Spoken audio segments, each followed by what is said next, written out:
A soldier's homecoming. The shocking discovery of strangers in my house. I never imagined that returning home from an 8-month deployment would plunge me into a nightmare that would test my resilience, expose a web of deceit, and challenge my sense of justice. My name is Michael Thompson, a 32-year-old Army sergeant, and this is the story of the most surreal 24 hours of my life, a tale of betrayal, racism, and the fight to reclaim what was mine. After months stationed in the Middle East, I was supposed to be overseas for another 4 months, but a family emergency brought me back to my quiet suburban neighborhood in Colton, North Carolina. My mother had suffered a heart attack, and as her only child, I needed to be there. The 15-hour flight was grueling, but nothing could have prepared me for what awaited at my doorstep.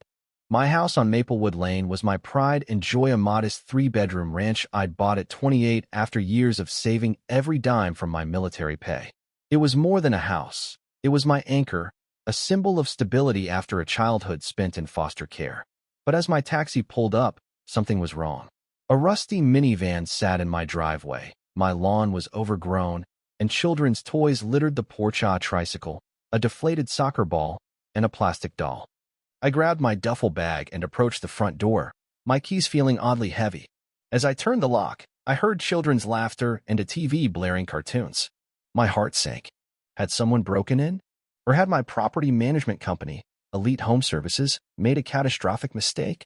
I'd paid them $300 a month to maintain the place, mow the lawn, check the pipes, forward my mail. It seemed like a small price to protect my most valuable asset. I opened the door and stepped into a stranger's life. My sleek leather couch was gone, replaced by a gaudy floral sofa. My 65-inch TV had been swapped for a boxy relic. Family photos of people I didn't know covered my walls, and my mailbank statements, bills, all addressed to me, was opened and stacked on the coffee table. A woman in her 40s, wearing a faded tracksuit, sat feeding a toddler.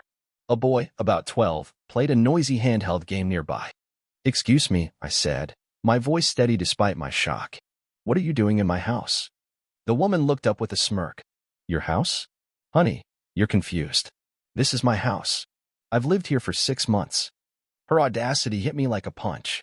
I stood there in my Army uniform, duffel bag over my shoulder, staring at a stranger claiming my home. "Ma'am, this is my property. I own it. I've been deployed, and I just got back today." She laughed, a sharp, dismissive sound. "You need to leave before I call the police." I pointed to the coffee table. "That's my mail, my bills. My name's on every envelope." Her voice rose. "That's the previous tenant's mail. Some deadbeat who abandoned this place.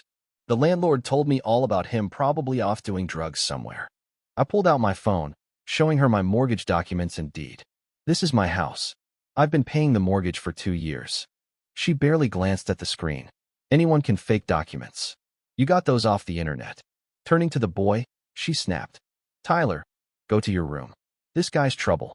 Tyler groaned. "Mom, this is getting good. Can I watch you kick him out?"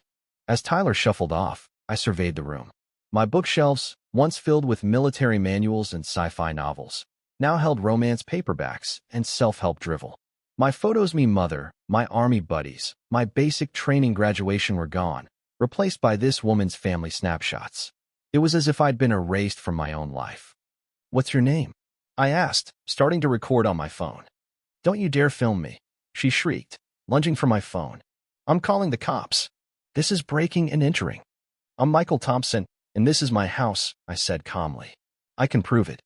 Her eyes narrowed. "You're the one sending those threatening letters, trying to scare me and my kids." "What letters?" I asked, but she was already dialing 911. "Yes, there's a black man in my house claiming he owns it. He's in some military costume, threatening us." The casual racism stung, but I'd faced it before. What chilled me was her conviction she genuinely believed she belonged here. "Ma'am," I said, interrupting her call, "who's your landlord? Maybe we're both victims of a scam." She scoffed. "Nice try. You're just fishing for information to scam me." To the operator, she continued, "He's about 6 feet, black, in Army clothes with a big bag." I started recording the scene: the furniture, her face, the open mail. "I'm documenting this for my protection," I announced. "I'm being cooperative and trying to resolve this peacefully." "That's illegal," she screamed. "You can't record without permission." "In North Carolina, it's legal if one party consents," I replied, "and I consent." Sirens approached. As a black man in the South, I knew this could go sideways fast.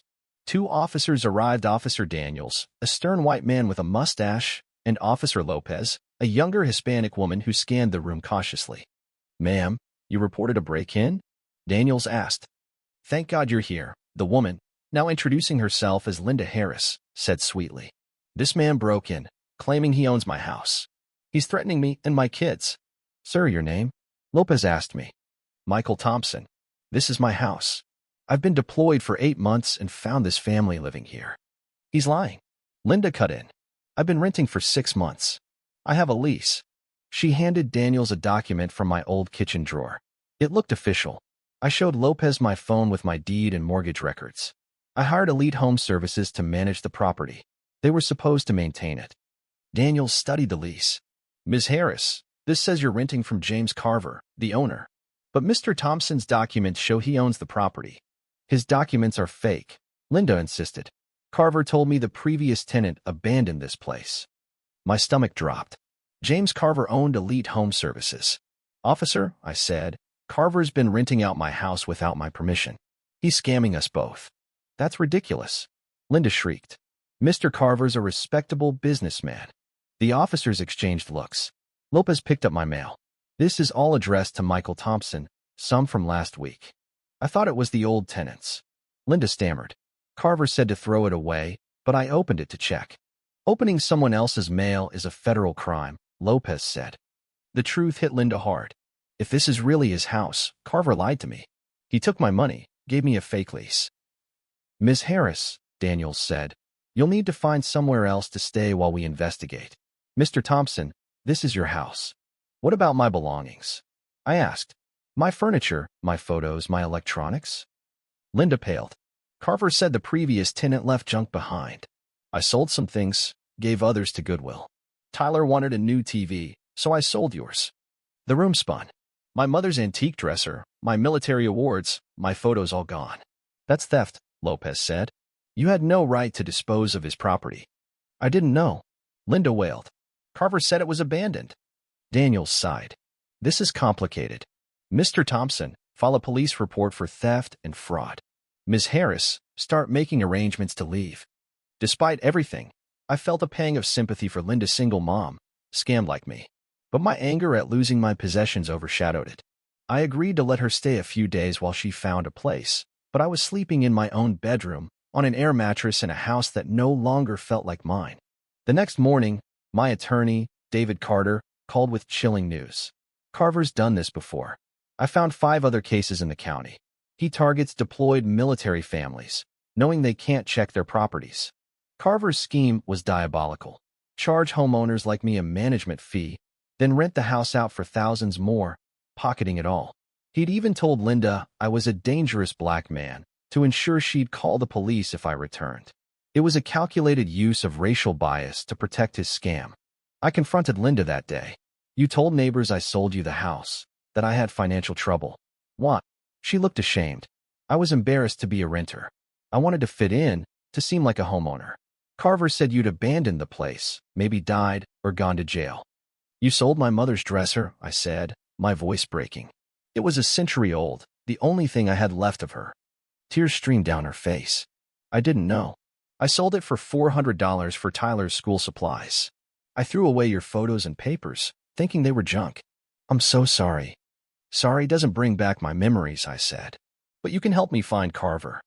She gave me his contact details and admitted red flags like his cash-only payments and paranoia about neighbors. I called Carver, and he answered with smug confidence. "Elite Home Services, James speaking." "Mr. Carver, this is Michael Thompson. You've been managing my property on Maplewood Lane." A long pause. "I'm not familiar with that property." "I'm sure you are," I said. "You've been renting it to Linda Harris for 6 months." The line went dead. I drove to the UPS store listed as his business address. The clerk confirmed Carver rented a mailbox and collected business stuff twice a week. "He was here yesterday, acting nervous," the clerk said. Back home, Linda called in a panic. "Carver's here with 2 men. They're arguing in the living room about moving money and destroying evidence." I sped home, telling her to call 911. Sirens wailed as I pulled up. Through the window, I saw Carver and his goons stuffing papers into trash bags. I knocked on my door. James Carver, it's Michael Thompson. We need to talk. Carver opened the door, his suit pristine but his eyes nervous. Mr. Thompson, there's been a misunderstanding. You stole my house, I said, recording. You rented it out and told Linda I was a criminal. He tried to negotiate, suggesting I let Linda stay and take fair market rent. His arrogance was staggering. You're not a businessman, I said. You're a thief, targeting military families. Property ownership is a construct, he sneered. I provide housing for families like Linda's, who need it more than you. The police arrived, arresting Carver and his men.